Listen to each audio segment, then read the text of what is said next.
Здраво, здраво на сите. Денеска ќе зборувам за она што си го викам ја прв дел кој што почна 2018 година и трае до ковидот. Се трудевме да најдеме некоја фирма од Канада за шофер. Тоа го правевме и онлайн. Најдовме така две компании. Знаете сега, барем секоја поозбилна компанија има на нивна страна, значи мејл каде што може да се сконтактира или директно да аплицирате и така натаму. Така, ајде, најдовме мејлови, пративме во две фирми. Добивме само повратен одговор во стил ви благодариме на заинтересираноста, бла бла бла. Доколку имаме потреба ќе ве контактираме. Океј. Што се случува? Повторно на ФБ излегува од македонска страна дека фирма во Канада бара шофери. Супер. Одма отвараме, одма гледаме што треба, како треба, веднаш праќаме. За некој ден повторно добиваме мејл дека профилот одговара, дали може да се закаже интервју. Интервјуто го закажуваа на Skype и точно памтам дека интервјуто беше закажано на 8 јуни. Жаре тогаш возеше низ Европа и нормално доаѓа денот за интервју. Еден мал совет за сите шофери, ајде ова ќе нека биде за канадски фирми, не знам сега колку е тоа валидно и за другите фирми, за другите држави. Кога ќе ви закажат интервју, немојте да возите и да зборите. Значи, застанете и правете интервју.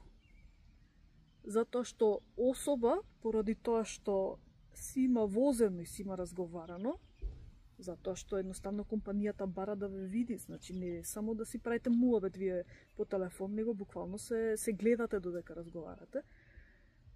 Поради тоа што си има возено и има правено интервју, не поминува во втора фаза. Тоа си има случено во оваа фирма, каде што ние аплицираме првенствено. И окей, почнува интервјуто трае 40 до 50 минути. Неколку битни прашања кои што му ги поставуваат на Жаре се прво дали планира да се сели скроз или планира да оди да вози неколку месеци да се враќа, да оди да вози да се враќа. Нормално ние бевме во план да си заминеме скроз, да се селиме сите заедно. Сега следело прашање кој што, ајде, може би за нас е смешно, меѓутоа и тука ми се случија на 2-3 пати некои ситуации каде што, па ќе кажам, за нас е може би смешно, меѓутоа за нив тука е многу сериозна работа. Дали вашата сопруга знае за ова и дали она сака да си замине? Но одговорот беше да. Што беше следното? Првенствено за таа фирма требаше всушност да заминеме за Халифакс, да си седиме, не за Труро. Халифакс е поголем град од Труро и е на некои си 50 на километри далеко. Во Халифакс живеат буквално, значи, луѓе од сегде, секакви националности.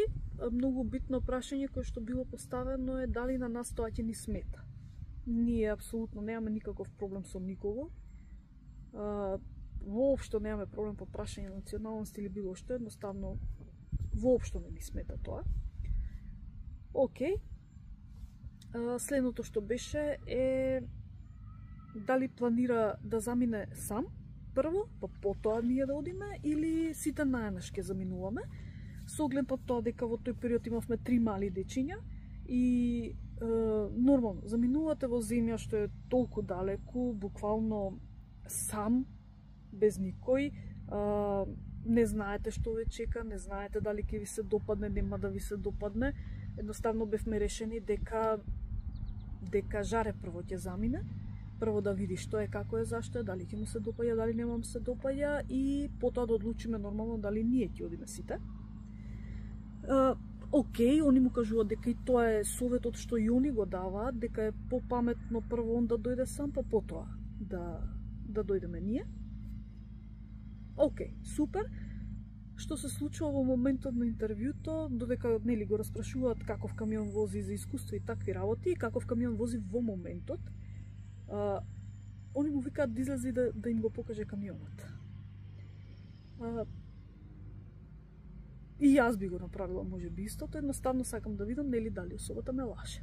И тоа е нешто што е убаво да се знае, немојте едноставно да измислувате или било што, едноставно кажете си како што е, затоа што што се случуваат работа да, нели, ви речат излезете да го снимите, нормално жаре се излегува, си им го покажуваат камионот, си прават муавет, си објаснуваат што е, како е, зашто е. И интервјуто завршува, све е супер. Исто како што свативме до сега, е многу битно како се однесувате.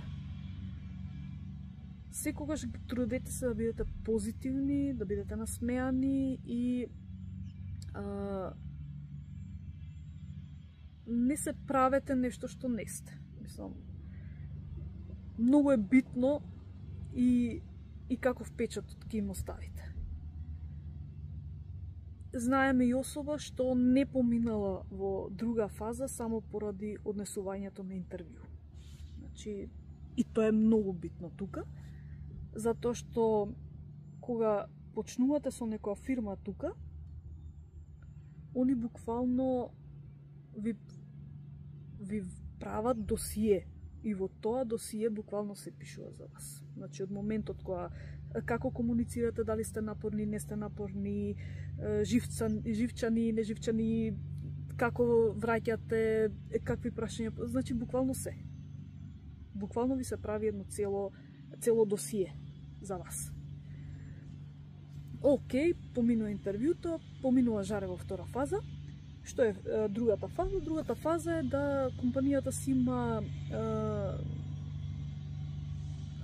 соработува со, ајде да кажам, имиграциона фирма, што прават они се тие што всушност ги спремаат документите за виза и ги поднесуваат за виза за вас.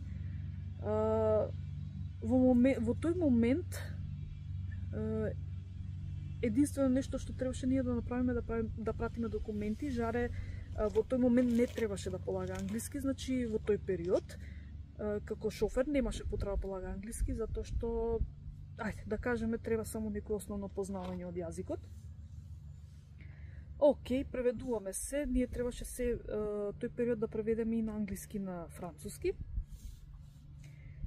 Им ги праќаме документите и што се случува, значи, ваква имиграциона фирма, да кажеме, ајде, права имиграциона фирма, која што спрема, посредува, како и да сакате, нема никогаш да ви побараат пари однапред. Значи, што се случува? Ние подпишуваме со нив договор дека се што треба да се исплати, ќе се исплати во кој момент. Тогаш кога Жарко ќе дојде, односно ајде да кажеме тој што аплицира, ќе дојде и ќе почне официјално да работи и да зема плата. Од тој момент почнуваме да исплаќаме на рати колку што должиме, затоа што тоа не се мали пари, на рати колку што треба, колку што должиме на фирмата. Значи пред тоа ние ништо не плаќаме. Почнуваат да ги прегледуваат документите.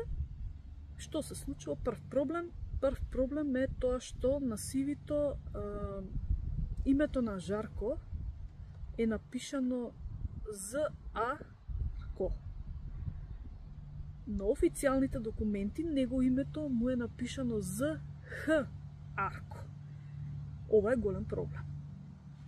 Значи, и ни кажуваат едноставно променете го CV-то, името на CV-то, затоа што вака не поминува. Океј, нема по 2 секунди работа, значи само додавате Х и тоа е тоа. Океј, ги праќаме повторно документите. Оно што викаат треба да имате минимум година дена, 2 години било како работно искуство, е всушност повеќе за визата во овој случај него ли за компанијата. Зошто? Кога ги прегледуваа документите, вадевме документ како што си бил вработен. Мислам дека тоа не ми текна се дали се вадеше од Завод за вработување или од ПИОМ, не е битно. Се појави повторно уште еден проблем. Како? Значи не е битно вие во CV-то дали ќе напишете колку време работите, што работите, кај работите, многу е битно да бидете пријавен како шофер. Проблемот беше што за да можат да аплицираат за визата, Жарко мораше да има, според тој официјален документ од државата, минимум година дена работено како шофер, односно нели да му стои дека он бил пријавен како шофер. Жарко тоа го немаше. Значи он имаше многу помалку од година дена и едноставно ни кажа дека ова не поминува. Ајде, викаме, значи имаме нели оние ленти што возел, како возел, зашто возел. Не, едноставно тоа за виза не поминува. За виза се смета само официјален документ од државата, како тој што го имавме, нели, кога пишува како што сте пријавени. Ништо, контактираме повторно со луѓето од фирмата. Они едноставно кажуваат: "Оке, види уште колку време ти треба, направи го и ајде повторно, нели? Не е проблем, отворена е позицијата. Ќе се продолжи со поставката." Оке, рачунаме, значи колку, што, како треба, зашто треба. До тогаш, например, треба да возиш, ајде рачунаме. И почнува Жарко, нели? Си продолжува усари да вози. Што се случува во меѓувреме? Во меѓувреме, додека да се исполни тој услов, се менува правило за виза. Што се менува правило? Се додава дека апликантот мора да има полагано англиски тест, односно IELTS. Кога тоа го дознавме веќе, кога нели завршивме со тоа, направи година дена како шофер пријавен и ајде повторно им ги праќаме документите и они кажуваат дека едноставно мора да се исполни тој услов, плюс дека он мора да положи IELTS. За шофер IELTS треба да се положи само на минимално, нели, не минималното што треба, колку, ајде, основно некое, да кажеме, оние 6 или како и да беа таму, се не ми текнува 5-ки, 6-ки таму што беше најниското, да ги помине, има 4 нели начини таму за полагање за IELTS. Меѓутоа проблемот беше што Жар имаше само некој основно познавање од јазикот и не беше спремен баш за IELTS. Ајде, најдовме наставник по англиски, мислам дека некој си 2 месеци одеше приватно, зимаше часови конкретно за IELTS тестот.